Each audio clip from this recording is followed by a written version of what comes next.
요즘 마음이 어떠신가요? 숨이 턱턱 막히는 하루하루 속에서 내가 지금 잘 살고 있는 걸까? 앞으로 어떻게 살아야 하지? 이런 생각이 문득문득 들지는 않으셨나요?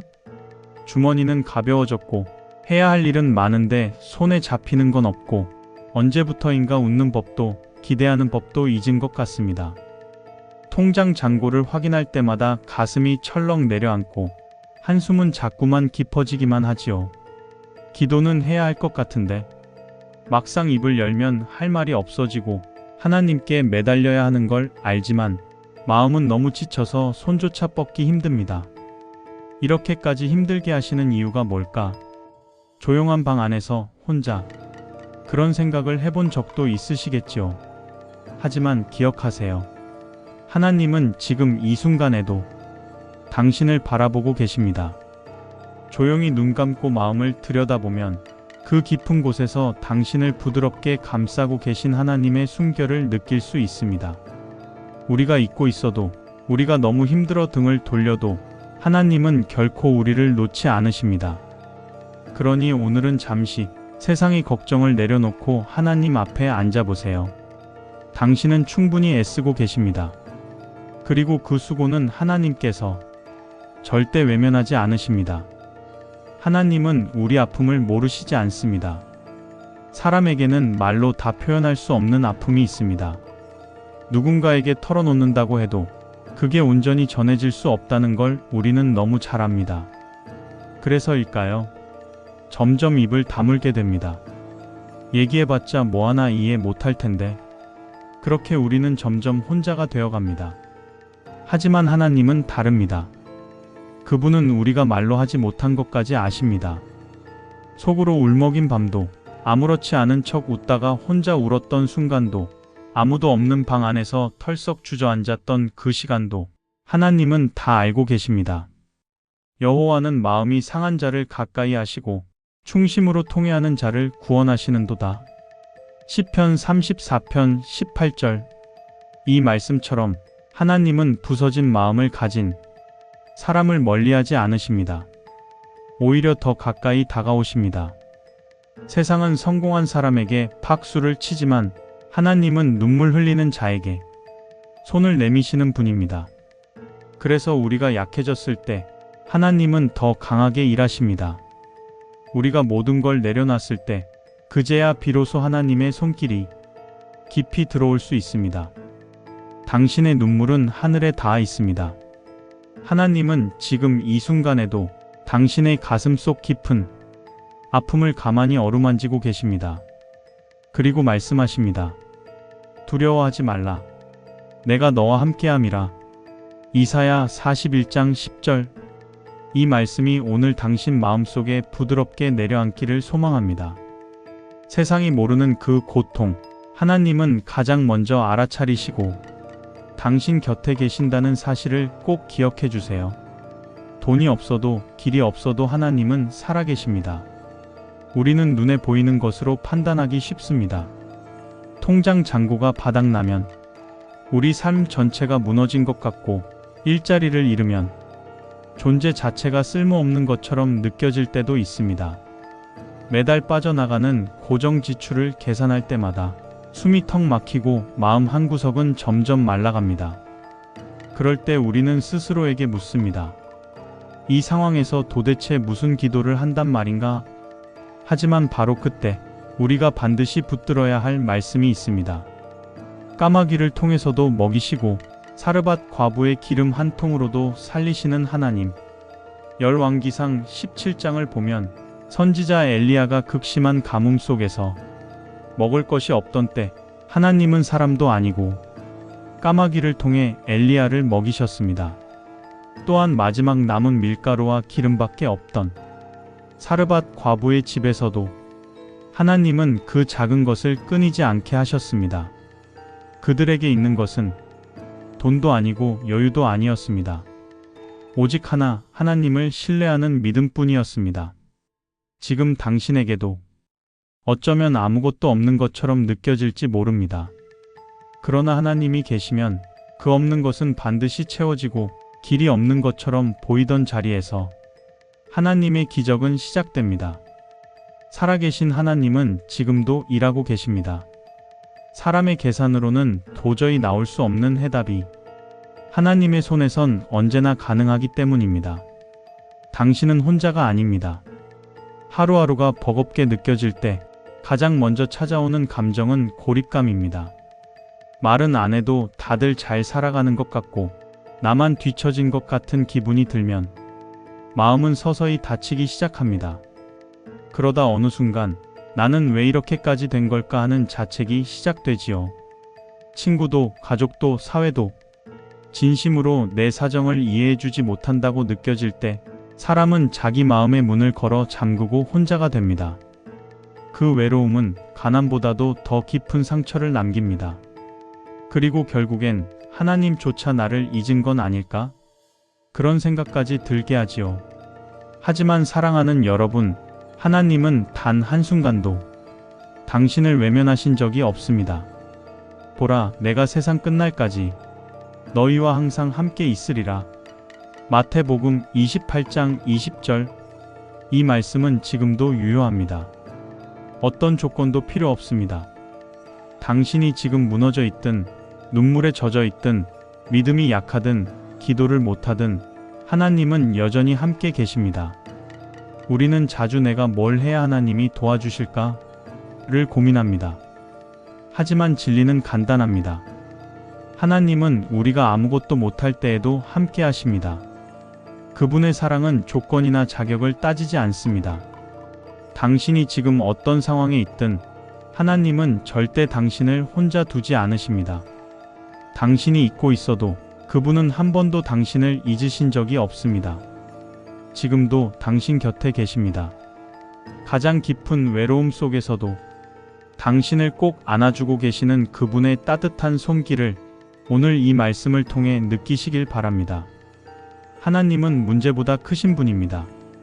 지금 당신 앞에 놓인 현실은 분명 작지 않은 무게를 가지고 있을 것입니다. 빚이 늘어나고 월세나 카드값 마감일이 다가오고 내일도 오늘처럼 막막할 것 같은 그 마음. 그 모든 것이 쌓이고 쌓이면 기도할 마음조차 사라져버립니다. 지금 이 상황에서 하나님이 뭘 해주실 수 있을까? 그런 의심이 들 때도 있습니다. 하지만 그런 생각이 드는 그 순간 꼭 기억해야 할 한 가지가 있습니다. 우리가 믿는 하나님은 우리가 마주한 문제보다 훨씬 크신 분이라는 사실입니다. 성경 속 인물들을 떠올려 보세요. 홍해 앞에 선 이스라엘 백성, 굶주림 속의 사르밧 과부, 사자굴에 던져진 다니엘, 감옥에 갇힌 바울과 실라. 그들에게 닥친 현실은 절망 그 자체였습니다. 하지만 그 현실은 하나님의 계획 안에서는 도입부에 불과했습니다. 내게 능력 주시는 자 안에서 내가 모든 것을 할 수 있느니라. 빌립보서 4장 13절. 이 말씀은 단순한 긍정의 말이 아닙니다. 이것은 하나님이 현실을 뛰어넘어 역사하신다는 확실한 믿음의 선언입니다. 현실은 우리에게 끝났다고 말하지만 하나님은 그 자리에서 지금부터 시작이라고 말씀하십니다. 우리는 작고 약하지만 우리 안에 계신 하나님은 모든 것을 바꾸실 수 있는 전능하신 분이십니다. 그러니 지금 상황을 보며 절망하지 마세요. 우리의 시선은 문제가 아닌 문제를 이기게 하시는 하나님께로 향해야 합니다. 하나님의 때는 결코 늦지 않습니다. 우리는 언제나 지금 당장을 원합니다. 문제가 생기면 바로 해결되길 바라고 기도하면 즉시 응답받길 원하지요.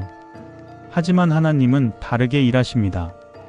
하나님의 시간은 우리의 시간과 다릅니다. 그리고 그분의 시간은 언제나 가장 정확합니다. 아브라함과 사라는 오랜 시간 동안 자녀를 기다렸습니다. 하나님이 약속하셨지만 현실은 점점 더 불가능해 보였습니다. 사라는 나이가 들어 생리도 멈췄고 아브라함은 100세가 되도록 아무 변화도 없었습니다. 하지만 바로 그때 하나님은 말씀하셨습니다. 내가 정한 때가 있다. 요셉도 마찬가지였습니다. 형제들에게 버림받고 노예로 팔리고 억울한 누명까지 쓰고 감옥에 갇혔습니다. 수년간 그는 잊혀진 인생처럼 보였지만 하나님은 요셉을 애굽의 총리로 세우기 위한 정확한 시간표를 따라 일하고 계셨습니다. 우리는 종종 하나님의 침묵을 무관심으로 오해합니다. 하지만 하나님의 침묵은 준비의 시간입니다. 그분은 절대 늦지 않으십니다. 다만 우리가 아직 준비되지 않았거나 그분의 계획 속에서 지금이 아닌 더 좋은 때이기 때문입니다. 지금 당장은 늦는 것처럼 느껴져도 하나님은 항상 가장 좋은 때에 가장 완전한 방식으로 일하십니다. 그러니 기다림이 지치더라도 그 시간을 헛된 것으로 여기지 마세요. 당신의 인내는 결코 헛되지 않습니다. 하나님은 한치의 오차도 없이 당신의 삶을 이끌고 계십니다. 지금은 광야 같지만 끝이 아닙니다. 삶이 너무 버거울 때 우리는 종종 이렇게 말하곤 합니다. 나는 왜 이렇게 외로운 길만 걷는 걸까? 그 길이 너무 길고 메말라 보이면 하나님의 계획마저도 의심하게 됩니다. 하지만 성경을 보면 하나님은 종종 사람을 광야 같은 시간 속에서 빚으십니다. 모세는 왕궁에서 40년을 살았지만 진짜 하나님의 사람으로 준비된 곳은 바로 광야였습니다. 그곳에서 그는 철저히 낮아졌고 하나님 앞에 무릎 꿇는 법을 배웠습니다. 그리고 마침내 하나님께 쓰임 받는 이스라엘의 지도자가 되었지요. 이스라엘 백성도 마찬가지였습니다. 출애굽이라는 놀라운 구원을 경험했지만 그들은 곧바로 약속의 땅으로 가지 않았습니다. 먼저 40년의 광야가 기다리고 있었습니다. 왜일까요? 하나님은 그들에게 가나안 땅에 들어갈 믿음과 순종을 훈련시키기 원하셨기 때문입니다. 광야는 견디기 힘든 곳이지만 하나님의 관점에서는 가장 중요한 준비의 장소입니다. 물질이 끊기고 인간의 도움도 끊기고 오직 하나님만 바라볼 수밖에 없는 자리. 그곳에서 우리는 진짜 믿음을 배웁니다. 지금 당신이 걷고 있는 이 길이 혹시 광야 같나요? 매일이 반복되는 고난 같고 하나님은 멀리 계신 것처럼 느껴지시나요?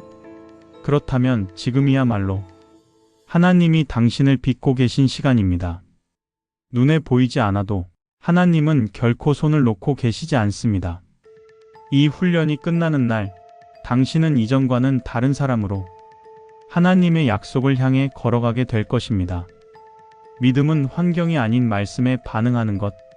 우리는 흔히 이렇게 말합니다. 상황이 좋아지면 믿음도 생기겠지. 조금만 여유가 생기면 그때 하나님께 더 가까이 가야지. 하지만 진짜 믿음은 상황이 아니라 하나님의 말씀을 붙드는 선택에서 시작됩니다. 히브리서 11장은 믿음장이라고 불립니다. 그곳에 나오는 인물들은 지금 우리가 처한 현실보다 훨씬 더 절망적인 상황에 놓였던 사람들입니다. 노아는 비 한 방울 내리지 않던 시대에 방주를 지었습니다. 하나님의 말씀 하나만 믿고 사람들의 비웃음을 견디며 수년을 일했습니다. 아브라함은 하나님께서 보여줄 땅으로 가라 하셨을 때 어디인지도 모르면서 떠났습니다. 그는 현실보다 하나님의 약속을 더 신뢰했던 사람이었습니다. 믿음이란 내 눈에 보이는 조건이 아니라 하나님의 신실하심을 붙드는 결정입니다. 당신이 지금 어떤 상황에 있든 믿음은 시작할 수 있습니다. 눈에 보이는 게 없더라도 하나님이 나와 함께 하신다는 그 한마디 말씀을 붙들고 하루를 견디는 것, 그것이 바로 살아있는 믿음입니다. 성경은 말합니다. 믿음은 바라는 것들의 실상이요 보이지 않는 것들의 증거니. 히브리서 11장 1절. 지금 손에 잡히는 것이 없어도, 지금 해결된 문제가 없어도 하나님께서 말씀하셨다면 그 말씀 하나면 충분합니다. 그것이 바로 진짜 믿음의 출발점입니다. 하나님은 반드시 길을 여십니다. 우리가 사는 세상은 숫자와 조건으로 판단합니다. 은행 잔고, 신용 등급, 경력, 학력, 이 모든 것이 없으면 세상은 기회를 주지 않지요. 그래서 우리는 길이 없다고 느끼는 순간 마음마저 굳게 닫아버리곤 합니다. 이젠 정말 끝이야. 그 한마디가 가슴 속에 무겁게 내려앉습니다. 하지만 성경을 보면 하나님은 늘 사람이 말하는 끝에서 시작하셨습니다. 모세와 이스라엘 백성은 앞에는 홍해가, 뒤에는 애굽의 군대가 가로막은 절체절명의 상황에 놓였습니다. 누가 봐도 끝이었습니다. 하지만 그 순간 하나님은 그 누구도 상상하지 못했던 방식으로 길을 여셨습니다. 바로 앞의 바다를 갈라서요. 또 요한복음 6장에서 예수님은 굶주린 5,000명 앞에서 작은 보리떡 5개와 물고기 2마리로 배불리 먹이시는 기적을 행하셨습니다. 사람의 눈에는 턱없이 부족한 자원이었지만 예수님의 손에 들려졌을 때 그것은 수많은 사람을 살리는 충분한 공급이 되었습니다. 하나님은 길이 없을 때 길을 만드십니다. 문이 막혔을 때 당신을 위한 전혀 다른 문을 준비하시는 분입니다. 그 문은 인간의 계획이 아닌 하나님의 뜻 안에서 열리는 길입니다. 당신이 지금 어디에 있든 앞이 막힌 것처럼 보여도 기억하세요. 하나님은 없는 길도 만드실 수 있는 분입니다. 그리고 그 길은 반드시 당신을 위해 열릴 것입니다. 하나님은 당신을 절대 포기하지 않으십니다. 우리는 때로 스스로를 포기하고 싶어집니다. 이 정도면 됐다. 이제 더는 못하겠다. 그런 생각이 머릿속을 스치고 마음이 조금씩 무너져 내릴 때가 있지요. 스스로가 작아지고 누구에게도 기대고 싶지 않을 만큼 자존감이 낮아질 때가 있습니다. 내가 나를 포기했는데 하나님이 나를 붙잡으실 이유가 있을까? 이 질문은 수많은 이들의 가슴 속에 묵직하게 내려앉아 있는 질문일지도 모릅니다. 하지만 그 질문에 대해 하나님은 이렇게 대답하십니다. 내가 너를 지명하여 불렀나니 너는 내 것이라. 이사야 43장 1절. 하나님은 우리를 조건 없이 사랑하십니다. 우리가 성공할 때만이 아니라 넘어졌을 때도, 실패했을 때도, 죄 가운데 있을 때조차 그 사랑은 한 번도 변하지 않았습니다. 하나님은 당신을 보시고 단 한 번도 후회하신 적이 없습니다. 지금 모습이 부족해 보여도 그분은 당신을 창조하신 그때부터 이미 알고 계셨습니다. 언제 흔들릴지도, 언제 무너질지도, 언제 눈물 흘릴지도. 그럼에도 불구하고 하나님은 당신을 절대 포기하지 않으십니다. 이 말은 단순한 위로가 아닙니다. 이것은 하나님의 성품이며 약속이며 진리입니다. 세상은 실패한 자를 버리지만 하나님은 넘어진 자를 다시 일으키시는 분입니다. 사람들은 성과를 보고 판단하지만 하나님은 마음의 중심을 보시는 분입니다. 그러니 오늘 스스로를 너무 탓하지 마세요. 하나님은 지금 이 순간에도 당신을 포기하지 않으시고 다시 일으켜 세우시려 당신 곁에 계십니다. 사람들은 종종 기도를 어렵게 생각합니다. 내가 믿음이 약해서 말을 어떻게 해야 할지 몰라서 하나님이 내 기도를 들으실까? 이런 생각이 기도의 문을 닫아버리게 하지요. 하지만 기도는 특별한 사람이 드리는 특별한 언어가 아닙니다. 기도는 지금 이 자리에서 있는 그대로의 내 마음을 하나님께 내어놓는 것입니다. 한숨이어도 괜찮습니다. 말이 되지 않는 탄식이어도 괜찮습니다. 심지어 눈물만 흐를지라도 하나님은 그 모든 것을 기도로 들으십니다. 성경은 말합니다. 말할 수 없는 탄식으로 우리를 위하여 친히 간구하시느니라. 로마서 8장 26절. 하나님은 당신의 기도가 말로 완벽해야 한다고 요구하지 않으십니다. 그저 마음으로 하나님을 찾기만 하면 그 간절함 하나로도 하늘을 움직일 수 있습니다. 우리가 무너질 때 할 수 있는 가장 강력한 행동은 바로 무릎을 꿇는 것입니다. 기도는 우리의 무능함을 고백하는 것이 아니라 하나님의 전능하심을 믿는 믿음의 표현입니다. 지금 당장 모든 문제를 해결할 수 없더라도 기도하는 그 순간부터 당신은 더 이상 혼자가 아닙니다. 하나님의 도우심이 기도를 통해 당신의 삶에 들어오기 시작합니다. 그러니 오늘 부담 없이, 꾸밈 없이 그저 하나님께 솔직한 마음을 털어놓아 보세요. 하나님, 너무 힘듭니다. 이 한마디도 기도가 됩니다. 하나님은 그 짧은 외침 속에서 당신의 모든 상황을 읽으시고 가장 정확한 방법으로 응답해 주시는 분입니다. 우리는 때때로 인생의 무게 앞에서 믿음이 흔들리고 하나님을 신뢰한다는 것이 얼마나 어려운 일인지 절절히 느끼게 됩니다. 하지만 분명한 사실은 그 어떤 상황에서도 하나님은 우리를 잊지 않으신다는 것입니다. 경제적으로 힘든 상황 속에서도 세상이 등을 돌려도 우리가 하나님을 바라보기만 하면 그분은 반드시 응답하십니다. 하나님은 멀리 계신 분이 아닙니다. 오히려 가장 가까운 곳, 당신의 마음 깊은 곳에서 당신의 목소리를 기다리고 계십니다. 이제 우리가 할 일은 단 하나입니다. 하나님을 신뢰하는 것, 그리고 우리의 모든 무거움을 그분께 맡기는 것입니다. 지금 이 시간 우리 함께 짧게 기도드립시다. 하나님, 오늘 이 시간 당신 앞에 솔직한 마음으로 나아갑니다. 제가 가진 것 없고 할 수 있는 것도 없지만 이 마음 하나만은 하나님께 드립니다. 지금 제 삶은 너무 어렵고 앞이 보이지 않아 두렵습니다. 그러나 이 고난 속에서도 하나님은 나를 보고 계신다는 것을 믿습니다. 저를 붙들어 주세요. 제 가정을 지켜주세요. 그리고 오늘 하루 하나님의 은혜로 다시 일어설 수 있도록 새 힘을 부어주세요. 예수님의 이름으로 기도드립니다. 아멘.